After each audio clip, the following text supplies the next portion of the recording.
خلق الإنسان علمه البيان.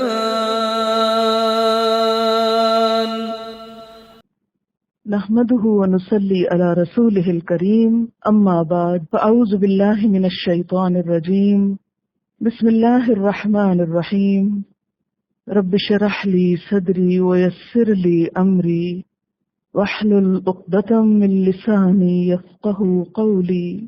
ترجمہ: وَلَقَدْ اور البتہ تحقیق، نصرکم مدد کی تمہاری، اللہ تعالی نے، ببدر بدر میں، وَأَنْتُمْ حالانکہ تم، اذلہ کمزور تھے، فاتقوا اللہ پس ڈرو اللہ سے، لعلکم تاکہ تم، تشکرون تم شکر ادا کرو، اذ جب، تقولو تم کہہ رہے تھے، للمؤمنین مومنوں کو، الن کیا نہیں، یکفیکم کافی ہوگا تم کو،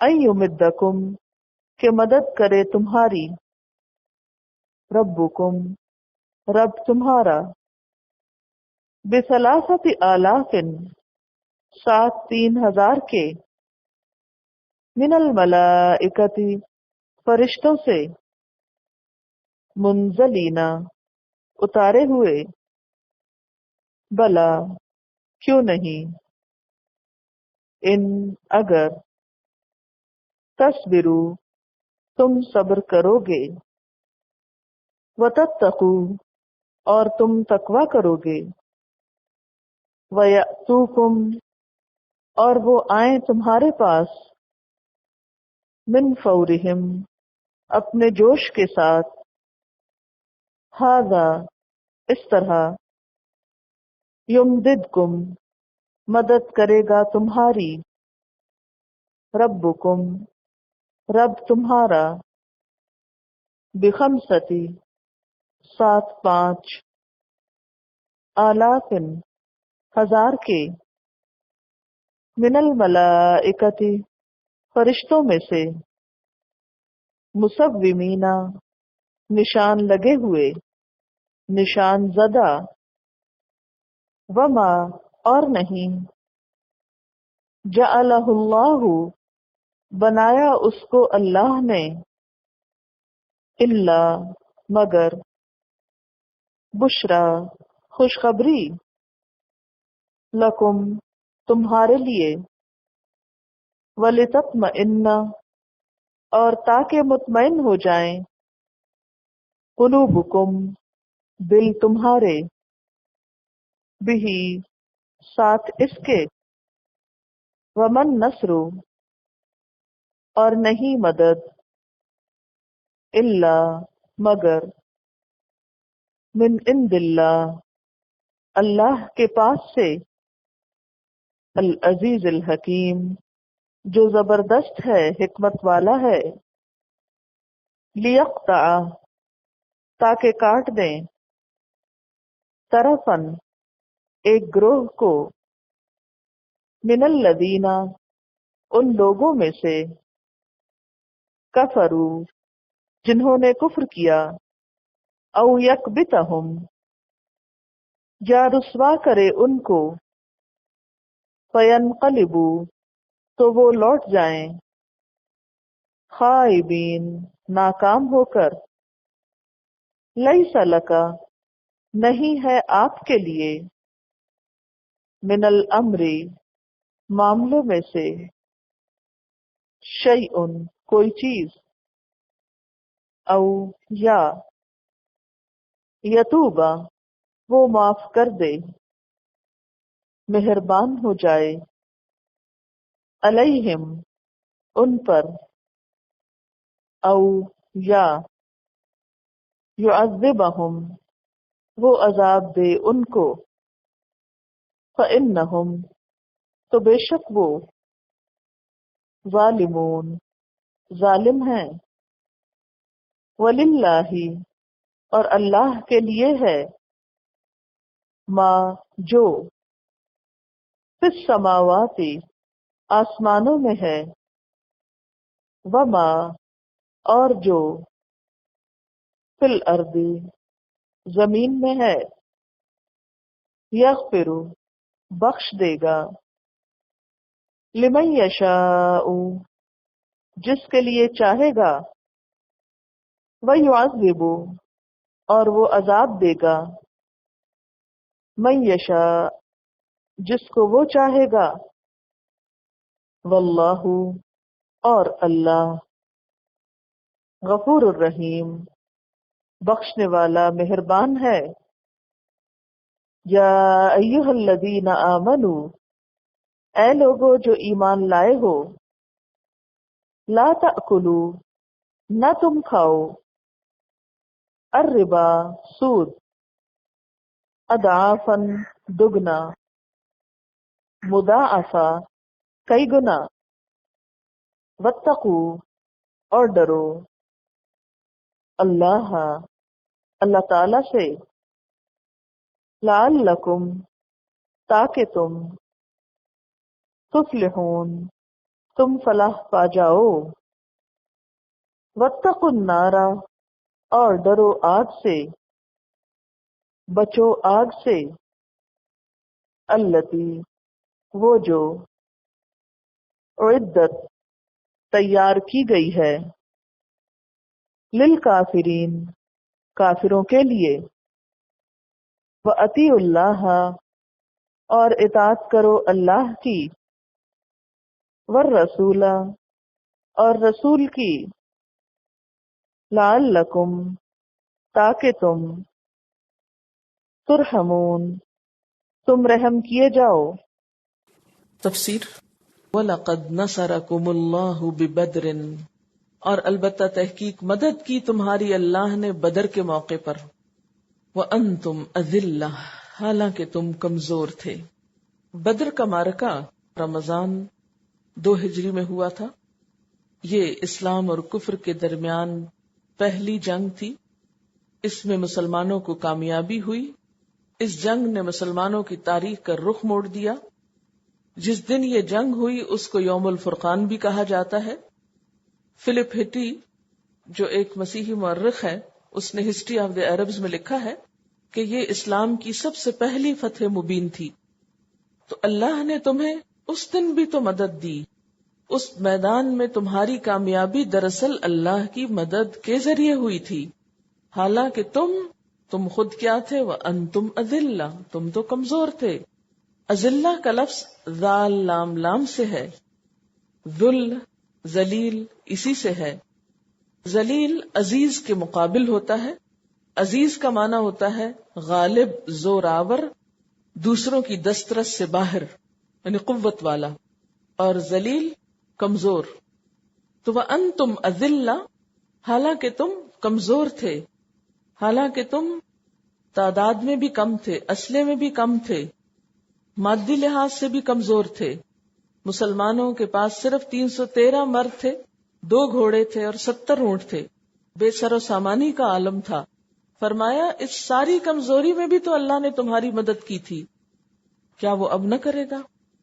اس لیے خاص طور پر ان 2 گروہوں کو اور پھر باقی سارے مسلمانوں کو تسلی دی جا رہی ہے کہ بزدلی نہ دکھاؤ، اللہ پہ بھروسہ کرو۔ یاد کرو بدر کا دن جب تم کمزور تھے تو اللہ نے تم کو طاقتور کیا تھا۔ فاتقوا اللہ، طاقت کا راز کیا ہے؟ اللہ کا ڈر، اللہ کا تقوی۔ پس ڈرو اللہ سے، لعلکم تشکرون تاکہ تم شکر گزار ہو۔ شکر کا جذبہ بھی اسی وقت پیدا ہوتا ہے جب انسان کسی کامیابی کو اللہ کا انعام سمجھتا ہے، پھر شکر ادا کرتا ہے۔ اور اگر انسان اپنی کسی کامیابی کو اپنی قابلیت کا ذریعہ یا سبب سمجھتا ہے تو ایسی صورت میں پھر شکر گزار بھی نہیں ہوتا، پھر وہ عبادت کی، دین کی اصل روح بھی نہیں آتی، پھر وہ عاجزی کا حسن بھی نظر نہیں آتا۔ تو تقوی اندر کی کیفیت ہے اور شکر باہر کا عمل ہے. فاتقوا اللہ، پس ڈرو اللہ سے، لعلکم تشکرون، تاکہ تم میں شکر پیدا ہو. یاد ہوگا آپ کو پہلے دن بتایا تھا الحمدللہ سے قرآن کیوں شروع ہوتا ہے، کہ سب شکر اللہ کے لیے، کیونکہ یہی وہ چیز اللہ تعالیٰ بندوں کے اندر دیکھنا چاہتا ہے، اور اس کو پیدا کرنے کے لیے ہی حالات میں نرمی گرمی آتی ہے، ورنہ ہمیں نعمتوں کا احساس نہیں ہوتا. ہم سمجھتے ہیں جو کچھ ہمیں ملا ہے ہم اسے ڈیزرو کرتے تھے، یا یہ ہماری لیاقت کی وجہ سے ہے. اذ تقول للمؤمنین، جب تم کہہ رہے تھے مومنوں سے. کب کہہ رہے تھے؟ جنگ بدر میں. کیا کہہ رہے تھے؟ کس کی طرف اشارہ ہے؟ نبی صلی اللہ علیہ وسلم کی طرف. الن یکفیکم، کیا نہ کافی ہوگا تم کو؟ ان یمدکم ربکم، کہ مدد دے تم کو تمہارا رب. بثلاثۃ آلاف من الملائکۃ منزلین، 3000 فرشتوں میں سے جو اتارے گئے ہیں، یعنی 3000 اتارے گئے فرشتوں کے ذریعے تمہاری مدد کرنے کو تم کافی نہیں سمجھتے؟ یعنی تم 300 لوگ ہو، 300 سے کچھ اوپر ہو، اللہ 3000 کے ذریعے تمہاری مدد کر رہا ہے، کیا یہ تم کو کافی نہیں؟ جیسا کہ آپ جانتے ہیں کہ جنگ بدر میں فرشتے اترے تھے اور انہوں نے مسلمانوں کی مدد کی تھی. بلا، کیوں نہیں؟ ان تصبروا، اگر تم صبر کرو گے، وتتقوا، اور تقوی اختیار کرو گے. پھر وہی 2 باتیں آ رہی ہیں. آپ غور کریں گے کہ ان آیات میں خاص طور پر 2 کوالٹیز کا بار بار ذکر ہے، اور جس قوم کے اندر، جس گروہ کے اندر یہ 2 چیزیں آ جائیں پھر کامیابی اس کا مقدر، دنیا میں بھی اور آخرت میں. اور انہی کی کمی ناکامیوں کا دروازہ کھولتی. آج اگر مسلمان دنیا میں زوال کا شکار ہیں تو انہی 2 خصوصیات کی عدم موجودگی میں. نہ خدا کا خوف ہے اور نہ حالات پہ صبر ہے. کیوں نہیں؟ اگر تم صبر کرو گے اور تقوی اختیار کرو گے. وَيَأْتُوكُمْ، اور وہ آئیں گے تمہارے پاس. کون؟ دشمن. من فورہم، اپنے جوش کے ساتھ. فا واو رے سے بنتا ہے فور، جوش، ابال، عجلت، فوراً کے معنوں میں جیسے اردو میں آپ استعمال کرتے ہیں. وفور جذبات بھی لفظ آپ نے پڑھا ہوگا. فوارہ بھی آپ نے لفظ پڑھا ہوگا.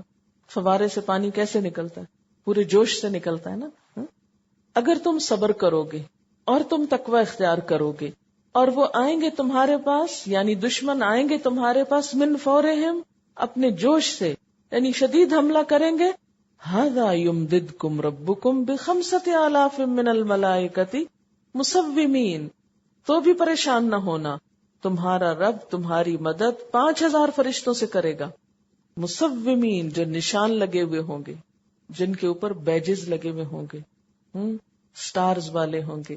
مسوم کا لفظ جو ہے نشانی سے ہے. پیچھے بھی آپ والخیل المسومہ کا لفظ پڑھ چکے ہیں. سین واو میم اس کا روٹ ہے، نشان لگانا. تو مراد کیا ہے؟ کہ وہ وردی پہنے، سینوں پر نشان لگائے، مادی شکل میں تمہارے ساتھ لڑیں گے. اصل میں سوما اور سیما ایسے نشان کو کہتے ہیں جو انسان کو دوسرے سے الگ کر دے، ممتاز کر دے. خواہ وہ چہرے پہ مثلاً کسی تل کا نشان ہے، یا یہ ہے کہ اس کے لباس میں کوئی مخصوص نشان یا بیچ ہے، یا مونوگرام چھپا ہوا ہوتا ہے نا، ہر کلاس کا ایک الگ بیچ ہوتا ہے. تو وہ کس لیے لگاتے ہیں؟ تاکہ پہچانے جائیں کہ ایک کلاس کے اندر کئی گروپس ہوتے ہیں، ان کے کلرز مختلف ہوتے ہیں. تو یہ نشان لگائے جاتے. اسی طرح گھوڑوں کو نشان لگائے جاتے تھے جو انہیں دوسرے گھوڑوں سے ممتاز کرتے تھے. آپ نے دیکھا ہوگا بعضوں کا درختوں پہ نشان لگے ہوئے ہوتے ہیں. تو نشان لگانے کا مطلب ہی کیا ہوتا ہے؟ آپ آیات پہ نشان لگا رہے ہوتے ہیں، لکھتے وقت کچھ سٹارز ڈال رہے ہوتے ہیں. ان سب کو کیا بولتے ہیں؟ سوما یا سیما. سیما ہم فی وجوہہم، تو نشانی کے معنوں. تو فرشتے بھی نشان زدہ ہوں گے. تو بتانا یہاں کیا مقصود ہے کہ اللہ تعالی نے مسلمانوں کو جنگ بدر میں مدد دی. مدد کے لیے فرشتے آئے. سورۃ الانفال میں آتا ہے فاستجاب لکم انی ممدکم بألف من الملائکۃ مردفین، پس قبول کر لی تمہارے رب نے تمہارے لیے تمہاری دعا، اور کیا کہا کہ میں تمہاری مدد کرنے والا ہوں 1000 فرشتوں سے. مردفین، ایک دوسرے کے پیچھے آنے والے. اب بات یہ ہے کہ کہیں 1000 کی بات ہے، کہیں 3000 کی ہے، پھر 5000 کی ہے، تو ایسا کیوں ہے؟ اس کی وجہ یہ ہے کہ اللہ تعالیٰ نے 300 کے مقابلے میں 3000 کی بات کی، لیکن 1000 بھی کافی ہو گئے مسلمانوں کی تسلی کے لیے. اور جیسے کہ پیچھے آپ پڑھ رہے ہیں نا کہ ہر ایک دوسرے کو اپنے سے دگنا دیکھ رہا تھا. پھر اسی طرح آپ دیکھیں کہ یہ بات بیچ میں مشہور ہوئی تھی جنگ کے دوران کہ کافروں نے مکہ سے مزید کمک منگوائی ہے. اس سے مسلمانوں کے حوصلے اور کمزور ہونے لگے کہ اچھا ابھی بھی تعداد بہت ہے اور مزید بھی لوگ آ رہے ہیں. تو اس وقت یہ فرمایا گیا کہ اگر وہ اور آئیں گے تو اللہ بھی تمہاری 5000 فرشتوں سے مدد کر دے گا. پھر فرمایا وما جعلہ اللہ الا بشرا لکم، اور نہیں بنایا اس کو اللہ نے مگر خوشخبری تمہارے لیے. یہ 5000 کی بات، یہ 3000 کی بات تو سب خوشخبری کی باتیں ہیں تمہاری تسلی کے لیے. ورنہ تو آپ کو معلوم ہے کہ اللہ کے اذن سے ایک فرشتہ بھی زمین کو الٹا کے رکھ سکتا ہے اور سارے کفار کو ایک اشارے سے ختم کر سکتا ہے. لیکن یہاں تعداد یا فگر یا نمبر کیوں مینشن کیا جا رہا ہے؟ کیونکہ اس سے دلوں کو تسلی ہوتی ہے. فرمایا وما جعلہ اللہ الا بشرا لکم، یہ بات تمہیں خوشخبری سنانے کو کہی جا رہی ہے. اور دوسری وجہ کیا ہے؟ وَلِتَطْمَئِنَّ قُلُوبُكُمْ بِهِ، اور تاکہ مطمئن ہو جائیں دل تمہارے اس کے ساتھ. یعنی تمہارے دلوں کے اطمینان کے لیے یہ بات کی جا رہی ہے. وَمَن نَّصْرُ إِلَّا مِنْ عِنْدِ اللَّهِ، اور نہیں مدد مگر اللہ کی طرف سے. یعنی فرشتے تو اللہ کی بھیجی ہوئی مخلوق ہے، اصل قوت اور اصل مدد تو اللہ کی ہے. کون ہے وہ؟ العزیز الحکیم، جو زبردست ہے، حکمت والا ہے. کس طرح کی تھی اللہ تعالیٰ نے مدد؟ صرف فرشتے بھیج کر نہیں، کچھ اور چیزیں بھی تھیں.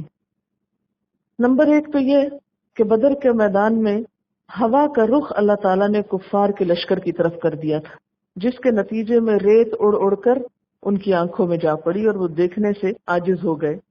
دوسری بات یہ بارش نازل کی، اور اس بارش کا پانی کافروں کی طرف جا کر کیچڑ اور پھسلن کا سبب بنا اور مسلمانوں کے علاقے میں ریت جم گئی. تیسری مدد فرشتوں کے ذریعے تھی. نبی صلی اللہ علیہ وسلم نے بدر کے دن فرمایا یہ جبریل آن پہنچے اپنے گھوڑے کا سر تھامے ہوئے، لڑائی کے ہتھیار لگائے ہوئے. یہ بخاری کی روایت ہے. یعنی واقعی فرشتے آئے تھے. حضرت رفاع کہتے ہیں کہ ایک دفعہ جبریل علیہ السلام نبی صلی اللہ علیہ وسلم کے پاس آ کر کہنے لگے آپ اہل بدر کو کیسا سمجھتے ہیں؟ جواب دیا سب مسلمانوں سے افضل. جبریل کہنے لگے اسی طرح وہ فرشتے جو غزوہ بدر میں حاضر ہوئے تھے وہ سارے فرشتوں سے افضل ہیں. یہ بھی بخاری کی روایت ہے. تو اس سے پتہ چلتا ہے کہ واقعی فرشتے آئے تھے. اور پھر مدد کس طرح ہوئی کہ کفار کو مسلمان مجاہدین کی تعداد اصل سے دگنی نظر آنے لگی. تو بہرحال بات یہ ہے کہ اگر مسلمانوں کے اندر وہ خوبیاں ہوں جو اللہ تعالیٰ کو مطلوب ہیں تو پھر اللہ غیب سے مدد کرتے ہیں. اللہ تعالیٰ ایسے اسباب پیدا کر دیتے ہیں کہ مسلمانوں کا پلہ بھاری ہو جائے. اس کے لیے ہمیں محنت اور کام کرنے کی ضرورت ہے. صرف زبان سے یہ کہہ دینا کہ ہم اللہ کو مانتے ہیں اور پھر ہاتھ پہ ہاتھ لٹرلی رکھ کے بیٹھ رہنا اور کچھ کام نہ کرنا اور صرف انتظار کرنا کہ ہمارے اس دعوے کی وجہ سے فرشتے آ اترے، یہ نہیں ہو سکتا. یہ اللہ کا طریقہ نہیں ہے. نکمے، سست، بد اخلاق، بد مزاج اور بیکار قسم کے لوگوں کو اللہ کی مدد نہیں آتی. فضائے بدر پیدا کرنی پڑتی ہے. جیسے علامہ اقبال نے کہا نا کہ فضائے بدر پیدا کر، فرشتے تیری نصرت کو اتر سکتے ہیں گردوں سے قطار اندر قطار اب بھی. تمہارے اندر اگر وہ ایمان پیدا ہو، وہ ڈسپلن پیدا ہو، وہ اطاعت پیدا ہو، وہ ایمان اور تقوی اور صبر کی کیفیت ہو. دیکھیں نا جنگ بدر میں کیسا صبر تھا کہ اتنی تھوڑی تعداد میں اونٹ اور گھوڑے ہونے کے باوجود، بہت تھوڑا اسلحہ ہونے کے باوجود پھر بھی وہ میدان سے بھاگے نہیں تھے، ادھر ہی جمے رہے. انہوں نے پسپائی اختیار نہیں کی تو اللہ کی مدد بھی آئی. ہمارا حال کیا ہے؟ ہم کسی بھی کام میں استقامت نہیں اختیار کرتے. ہم دعوے کرتے ہیں پھر اس کام کو چھوڑ دیتے ہیں. چھوٹے چھوٹے کام آپ لیجئے. تو جب ہم کوئی بھی اچھا کام شروع کرتے ہیں اور اس میں ہم استقامت اختیار نہیں کرتے، مشکل نہیں برداشت کرنا چاہتے، تکلیف نہیں اٹھانا چاہتے، تو پھر اللہ کی مدد کہاں سے آئے؟ اور پھر اللہ کا وعدہ یہ ہے کہ تم ایک قدم اٹھاؤ. جیسے وہ کہتے ہیں نا کہ ایک لگانا تمہارا کام ہے، آگے صفر لگانا اللہ کا کام ہے. وہ ایک لگائے، 2 لگائے، 10 لگائے، پھر وہ اتنی صفریں لگائے گا جتنے کہ تم قابل ہوگے، جتنی تم اٹھا سکو گے، جتنا تم لے سکو گے. ورنہ نکمے لوگوں کو اللہ تعالیٰ کامیابیاں دے بھی تو وہ اس کو نبھانے اور اٹھانے کے قابل ہی نہیں. ہاں؟ یہ تو بالکل ایسے نہیں جیسے ایک بچے کے اوپر ایک من بوجھ ڈال دیا جائے تو وہ چلے گا کیسے لے کر اس کو. تو یہ جو کامیابی ہوتی ہے نا، یہ جو تاج پہننا ہوتا ہے نا، یہ بھی بہت اسٹرانگ ہیڈ کا تقاضا کرتا ہے کہ آپ کا سر اتنا مضبوط ہو کہ اس تاج کو اٹھا سکے. اگر مسلمان اندر سے ہی کمزور ہے، آپس میں ہی لڑ مر رہے ہیں اور اللہ تعالیٰ ان کو کامیابیاں دے، تو ان کامیابیوں کو کریں گے کیا؟ وہ سجدی ہی نہیں ہے نا کامیابیاں ان پر. کامیابی کا تاج اس کے سر پہ سجتا ہے جس کے اندر استقامت ہوتی ہے، جو سر سیدھا رکھ سکے. جو سستی کے مارے دائیں بائیں لٹکائے تو اس پہ سر پہ تاج نہیں ٹھہرتا. تو یہاں پر اللہ تعالیٰ یہی سمجھا رہے ہیں، وَمَن نَّصْرُ إِلَّا مِنْ عِنْدِ اللَّهِ الْعَزِيزِ الْحَكِيمِ، اور نہیں مدد مگر اللہ کی طرف سے جو زبردست ہے، حکمت والا ہے. یہ جو صفت آئی ہے نا اس کی، حکیم، حکمت والا ہے، اس کو پتا ہے کہاں مدد کس کی کب کرنی چاہیے، کون مدد کے قابل ہے، کون یہ ثابت کرتا ہے کہ ہاں مجھے مدد دی جائے، میں ڈیزرو کرتا ہوں اللہ کی مدد کو. لِيَقْطَعَ طَرَفًا مِّنَ الَّذِينَ كَفَرُوا، یہ مدد اللہ کیوں دینا چاہتا ہے تم کو؟ تاکہ وہ کاٹ دے کچھ حصہ ان لوگوں کا جنہوں نے کفر کیا. لیقطع کا لفظ قاف تو عین سے ہے، کسی چیز کو کاٹ کر اس کا ایک حصہ الگ کر دینا، ٹکڑے ٹکڑے کر دینا، حصی اور مانوی طور پر دونوں طرح استعمال ہوتا ہے. اور طرفن کنارے کو کہتے ہیں نا طرف، تو یہاں مراد گروہ ہے، ایک حصہ، تاکہ اللہ تعالی کافروں کے ایک گروہ کو، کفر کی راہ چلنے والوں کا ایک بازو کاٹ دے، ان کا ایک حصہ ختم کر دے. اور جیسا کہ آپ جانتے ہیں کہ ان کے بازو کٹ گئے تھے نا جنگ بدر میں، ابو جہل سمیت 70 لوگ مارے گئے تھے اور اتنے ہی قید ہوئے تھے، اور باقی لشکر ذلیل و خوار ہو کے بھاگ کھڑا ہوا تھا. او یکبتہم، یا رسوا کرے ان کو، یعنی مخالفین کو شکست دے کر انہیں مغلوب کرے اور انہیں ذلیل کرے. فینقلبوا خائبین، تو وہ لوٹ جائیں ناکام ہو کر. اور واقعی ایسا ہوا تھا کہ جنگ بدر میں جب مسلمانوں نے صبر دکھایا، اللہ کی مدد آئی، ان کے بڑے بڑے سردار مارے گئے، ان کے بازو کٹ گئے، اور باقی لشکر ذلیل و خوار ہو کے پلٹ گیا. لیس لک من الامر شیء، اب پھر جنگ احد ہی کی طرف بات پلٹ رہی ہے. لیس لک من الامر شیء، نہیں ہے آپ کے لیے معاملے میں سے، حکم میں سے، شیء کوئی بھی چیز، یعنی معاملے کا اختیار آپ کے ہاتھ میں نہیں. کون سا معاملہ؟ حضرت انس رضی اللہ تعالیٰ عنہ سے روایت ہے کہ میدان احد میں جنگ کے دوران آپ کے دندان مبارک شہید ہو گئے تھے اور سر پہ زخم آیا، تو آپ اپنے چہرے سے خون پونچھتے جا رہے تھے اور فرما رہے تھے، وہ قوم کیسے فلاح پائے گی جس نے اپنے نبی کا سر زخمی کر دیا اور دانت توڑ دیا، حالانکہ وہ انہیں اللہ کی طرف بلا رہا تھا. یہ صحیح مسلم کی روایت ہے. اس واقعے پر یہ آیت نازل ہوئی اور اللہ تعالیٰ نے نبی صلی اللہ علیہ وسلم کو ایسی بات کرنے سے روک دیا. فرمایا نہیں، لیس لک من الامر شیء، اس معاملے میں کہ ان کو ہدایت ملے گی یا نہیں، یہ کامیاب ہوں گے یا نہیں، اس میں آپ کا فیصلہ نہیں یا آپ کا حکم نہیں. یہ اللہ ہی کو پتا ہے کہ ان لوگوں کے ساتھ بالآخر کیا معاملہ ہونے والا ہے، کیونکہ اللہ تعالیٰ کو تو معلوم تھا کہ بعد میں انہی میں سے کچھ لوگ مسلمان ہو جائیں گے. اور جنگ بدر میں جو لوگ بچ گئے تھے ان میں سے خاص طور پر جو لوگ بعد میں مسلمان ہوئے، ان میں سے خالد بن ولید، اکرمہ بن ابی جہل اور بہت سے اور قبائل تھے کہ جو سارے کے سارے مسلمان ہو گئے تھے اللہ کی توفیق سے. او یتوب علیہم، او کا مطلب یہاں خواہ ہے، خواہ اللہ ان پہ مہربان ہو، او یعذبہم، یا ان کو عذاب دے. فإنہم ظالمون، تو بے شک وہ ظالم ہیں. یعنی نبی صلی اللہ علیہ وسلم کو بتایا یہ جا رہا ہے کہ کسی بھی انسان کے ساتھ معاملہ کرنے کا اصل اختیار اللہ تعالیٰ کو ہے. چاہے تو وہ کسی انسان کو معاف کر دے، چاہے تو سزا دے. یہ اختیار کسی نبی کے پاس بھی نہیں ہے. اس سے 2-3 باتیں ہمیں پتہ چلتی. ایک تو یہ ہے کہ انبیاء کو غیب کا علم نہیں ہوتا، کیونکہ اگر آپ کو یہ علم ہوتا کہ فیوچر میں جا کر یہ لوگ مسلمان ہو جائیں گے تو آپ ان کے لیے ایسی بات نہ فرماتے. دوسری بات یہ پتہ چلتی ہے کہ سارے اختیارات اللہ تعالیٰ کے پاس ہیں. کسی بھی انسان کے جنت یا جہنم میں جانے کا فیصلہ کلی طور پر اللہ تعالیٰ کے پاس ہے. کسی بھی انسان کی ہدایت کا معاملہ اور اس کا اختیار اللہ کے ہاتھ میں ہے. جسے چاہے ہدایت دے، جسے چاہے گمراہ کر دے، جس پہ چاہے مہربان ہو، جسے چاہے عذاب دے. قرآن پاک میں اللہ تعالیٰ فرماتے ہیں فَإِنَّمَا عَلَيْكَ الْبَلَاغُ وَعَلَيْنَا الْحِسَابُ. آپ کے ذمے پہنچا دینا ہے، حساب لینا ہمارا کام ہے. یہاں سے ایک اہم بات جو ہم سب کو سیکھنی چاہیے کہ اگر نبی صلی اللہ علیہ وسلم کو یہ اختیار نہیں دیا گیا یا یہ دعا کرنے کی اجازت نہیں دی گئی تو پھر اس کے بعد کسی اور کے پاس بھی ایسا کوئی اختیار نہیں. نہ کسی پیر کے پاس، نہ کسی ولی کے پاس، نہ کسی اور شخصیت کے پاس کہ وہ اپنے کسی بلبوتے پر، اپنے کسی نیک عمل کی وجہ سے کسی دوسرے کو بخشوا لے. ہمارے ہاں بعض اوقات ایسی سوچ پائی جاتی ہے کہ ہم فلاں کا دامن پکڑ لیں گے اور جنت میں چلے جائیں گے، فلاں کا پلو پکڑ لیں گے، فلاں ہمیں چھڑا لے گا، فلاں بچا لے گا. نہیں، یہ فیصلہ اللہ کے ہاتھ میں ہے. کسی بھی انسان پر ایسی کوئی توقع مت رکھیں. اللہ چاہے تو معاف کر سکتا ہے، وہ نہ چاہے تو کوئی اور چھڑا یا بچا نہیں سکتا. قرآن پاک کی آیت تو کہہ رہی کہ آپ کے پاس اختیار نہیں ہے کسی کو چھڑانے یا کسی کو عذاب دلانے کا، لیکن ہم کچھ اور ہی طریقے اختیار کیے ہوئے، تو ہمیں اپنی اصلاح کی ضرورت ہے. وَلِلَّهِ مَا فِي السَّمَاوَاتِ وَمَا فِي الْأَرْضِ.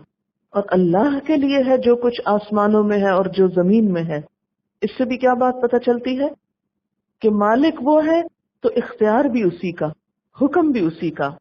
یغفر لمن یشاء، جسے چاہے بخش دے، ویعذب من یشاء، اور جسے چاہے عذاب دے. واللہ غفور الرحیم، اور اللہ غفور الرحیم ہے. امام ابو حنیفہ رحمۃ اللہ علیہ کہتے ہیں کہ یہ آیت سب سے زیادہ ڈرانے والی آیت ہے. کیوں؟ اس لیے کہ اس میں اللہ تعالیٰ کی ایک ایسی طاقت اور اختیار کی بات پتہ چلتی ہے کہ انسان اپنے آپ کو انتہائی بے بس محسوس کرتا ہے. اللہ جسے چاہے بخشے، جسے چاہے سزا دے دے. جب یہ خیال انسان کے اندر پیدا ہوتا ہے تو ہی حقیقی تقوی انسان کے اندر آتا ہے. تب انسان کے اندر سے تکبر نکل جاتا ہے اور یہ خیال چلا جاتا ہے کہ میری کوئی نیکی اور میری کوئی بھی بڑائی ایسی نہیں کہ جو مجھے اللہ کے ہاں بچا سکے. یہ سراسر اس کی رحمت پر ہے. یا ایھا الذین آمنوا، اے لوگو جو ایمان لائے ہو، لا تأکلوا الربا، سود نہ کھاؤ، ربا نہ کھاؤ. اضعافا مضاعفا، دگنا چگنا. اضعافا دگنا، مضاعفا کئی گنا. مضاعفت ان کی جمع ہے یعنی کئی گنا بڑھا کر. واتقوا اللہ، اور اللہ سے ڈرو. لعلکم تفلحون، تاکہ تم فلاح پاؤ، تاکہ تم کامیاب ہو. بات جنگ احد پہ ہو رہی تھی اور بیچ میں سود کا ذکر آ گیا. ایسا کیوں ہوا؟ اگرچہ اس سے پہلے سورۃ البقرہ کی آیت نمبر 278 اور 279 میں سود کا ذکر گزر چکا ہے، لیکن یہ آیت ان آیات سے پہلے کی ہے. مسلمانوں کو سود کی قباحتوں سے وہاں متعارف کرایا گیا، اس سے نفرت دلائی گئی اور اس کو چھوڑنے کے لیے کہا گیا. یہاں پر سود کا ذکر اس لیے کیا گیا ہے کہ جنگ احد میں مسلمانوں کی ناکامی کا ایک بہت بڑا سبب مال کی محبت تھی. آپ جانتے ہیں کہ نبی صلی اللہ علیہ وسلم نے حضرت عبداللہ بن جبیر کی قیادت میں 50 تیر اندازوں کو احد کے میدان میں جہاں مسلمان لڑ رہے تھے اس کے پیچھے ایک درے پر متعین کیا اور ان کو حکم یہ دیا کہ خواہ ہمارے جسم کے ٹکڑے کر دیے جائیں لیکن تم اپنی جگہ نہیں چھوڑو گے. اب ہوا یہ کہ ابتدا میں جب مسلمانوں کو فتح نصیب ہوئی، دشمن بھاگ گیا، تو مسلمان مال غنیمت جمع کرنے لگے۔ درے والوں نے جب دیکھا کہ دشمن چلا گیا ہے اور مال جمع ہو رہا ہے تو ان میں سے بہت سے اپنی جگہ چھوڑ کر آ کر مال اکٹھا کرنے لگے۔ ہوا کیا کہ خالد بن ولید جو ابھی اس وقت تک مسلمان نہیں تھے، اس نے موقع سے فائدہ اٹھا کر پچھلی طرف سے گھوم کر اسی جگہ سے عام مسلمانوں پر حملہ کیا جہاں وہ تیر انداز موجود تھے اور جہاں ان کو نبی صلی اللہ علیہ وسلم نے کھڑے رہنے کی تلقین کی تھی، لیکن انہوں نے مال کو دیکھ کر اس بات کو بھلا دیا اور اپنی جگہ چھوڑ دی، جس کے نتیجے میں دشمنوں کو پیچھے سے حملہ آور ہونے کا موقع ملا اور حاصل شدہ فتح ناکامی میں اور بڑے نقصان میں بدل گئی۔ چونکہ اس وقت مسلمانوں کے دل بہت نرم تھے، ان کو اپنی غلطی کا شدت سے احساس تھا۔ اس موقع سے فائدہ اٹھاتے ہوئے جبکہ زمین ہموار تھی، ایک چیز کو حرام قرار دینے کے لیے ذہن سازی کی گئی اور فرمایا کہ اے ایمان والو، ربا بھی نہ کھایا کرو، کیونکہ وہ بھی دراصل مال کی محبت، حرص اور بخل کا نتیجہ ہے جس سے معاشرے کے اندر بہت خرابیاں پیدا ہوتی ہیں اور مسلمانوں کے اندر نفرت اور حسد کے جذبات پیدا ہوتے ہیں۔ اس لیے سود کھانا چھوڑ دو، اور کیسا سود نہ کھاؤ، خاص طور پر اضعاف و مضاعفہ۔ یہاں زمانے جاہلیت میں سود کا جو طریقہ تھا اس کا ذکر کیا جا رہا ہے کہ ان کے ہاں جب قرض کی ادائیگی کی مدت آ جاتی اور اگر مقروض شخص وہ قرض ادا نہ کر سکتا تو مزید سود کے اضافے کے ساتھ مدت بڑھا دی جاتی، تو اس سے سود کی مقدار کئی گنا بڑھتی چلی جاتی۔ اسی کا یہاں ذکر کیا جا رہا ہے کہ تم بڑھا چڑھا کر سود مت کھاؤ۔ واتقوا اللہ، اور اللہ سے ڈرو، لعلکم تفلحون، تاکہ تم کامیاب ہو سکو۔ واتقوا النار، اور بچو اس آگ سے، التی، وہ آگ، اعدت للکافرین، جو کافروں کے لیے تیار کی گئی ہے۔ اب سود کا نتیجہ کیا ہے؟ سود کھانے کا انجام کیا ہے؟ آگ۔ وہ آگ جو کافروں کے لیے ہے، کیا تم سود کھا کر اسی میں جانا چاہو گے؟ تمہارا سود کھاتے رہنا اور دلیری کے ساتھ یہ غلط کام کرتے رہنا تمہیں کافروں کا ہم نشیں نہ کر دے، سود خوری سے باز نہ آئے، تو یہ فعل حرام تمہیں کفر تک پہنچا سکتا ہے، کیونکہ پیچھے آپ پڑھ چکے ہیں کہ یہ اللہ اور اس کے رسول سے جنگ کا سبب ہے۔ وَأَطِیعُوا اللَّهَ وَالرَّسُولَ، اور اطاعت کرو اللہ کی اور رسول صلی اللہ علیہ وسلم کی، لعلکم ترحمون، تاکہ تم رحم کیے جاؤ۔ چونکہ جنگ احد میں مسلمانوں کو ناکامی نبی صلی اللہ علیہ وسلم کی نافرمانی کی وجہ سے ہوئی، اس لیے اس موقع سے فائدہ اٹھاتے ہوئے مزید تاکید کے ساتھ آپ کی اطاعت کا حکم دیا جا رہا ہے، اور اس اطاعت کے نتیجے میں رحمت کی خوشخبری دی جا رہی ہے یا رحمت کا وعدہ کیا جا رہا ہے۔ وَأَطِیعُوا اللَّهَ وَالرَّسُولَ، اللہ تعالیٰ اپنی اطاعت کے ساتھ ساتھ رسول اللہ صلی اللہ علیہ وسلم کی اطاعت کو بھی ضروری قرار دے رہے ہیں۔ اور ویسے بھی آپ دیکھیں کہ قرآن پاک کے بعد نبی صلی اللہ علیہ وسلم کی ذات ایسی ہے جو مسلمانوں کو جمع کرتی۔ جب تک آپ صلی اللہ علیہ وسلم دنیا میں موجود رہے، مسلمان متحد رہے، ان کے اندر اختلاف نہ تھا۔